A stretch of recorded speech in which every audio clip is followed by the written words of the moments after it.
DJ Parsottam Vishwakarma Dhandhari चूल्हा वाले। Mobile number 9699558198।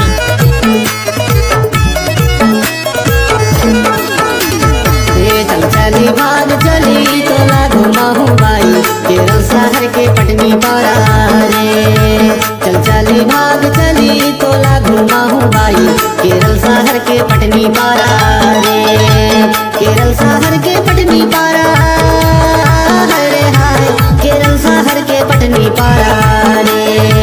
Kerala शहर के पटनी पारा रे हाय केरल शहर के पटनी पारा रे।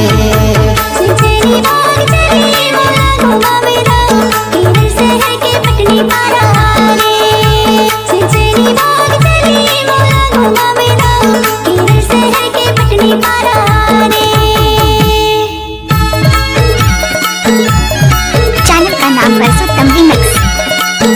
ले 1 रुपया में ढकेल के ले।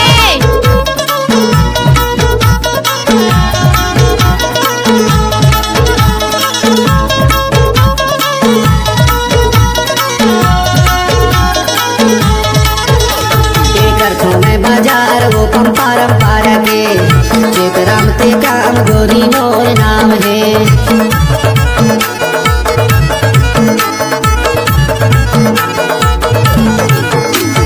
करखो बाजार में पंपारम पारा के चेतराम ते काम गोरी मोर नाम है। झरकर में चिंता कहाँ संगवा हो नहीं हो मैं हाँ संगवा ले जाऊँ गोरी तोला। चल चली भाग चली तोला घुमाहू बाई केरल शहर के पटनी पारा रे। चल चली भाग चली तोला घुमाहू बाई केरल शहर के पटनी पारा रे। गाड़ी भर मत देबे भाई। हे भगवान नहीं देव कहा तो समझ। Mix by DJ Parsottam Vishwakarma Dhandhari चूल्हा वाले।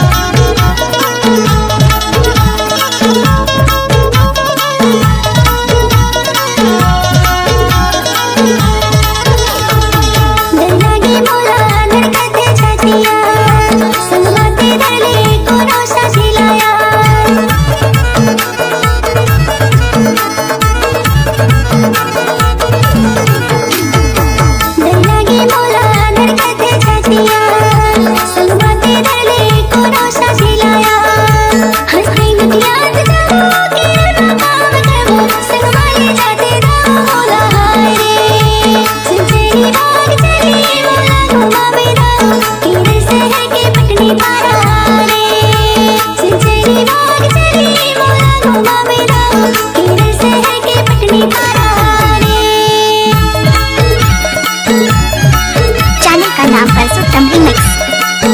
Mobile number 9699558198।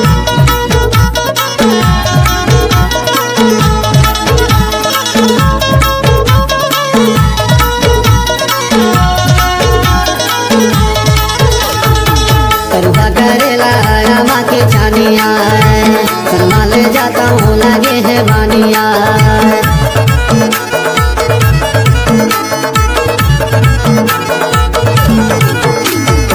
करुआ करेला वो रामा के छानिया शर्मा ले जाता हूँ लगे है बानिया। माया पीरीत के वो बनना बांधले भाई शर्मा ले जाऊँ गोरी तोला। चल चली भाग चली तोला घुमाहू बाई केरल शहर के पटनी पारा रे।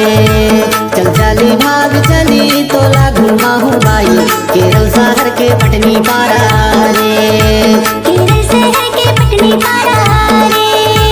केरल शहर के पटनी पारा रे। Mix by DJ Parsottam Vishwakarma Dhandhari चूल्हा वाले।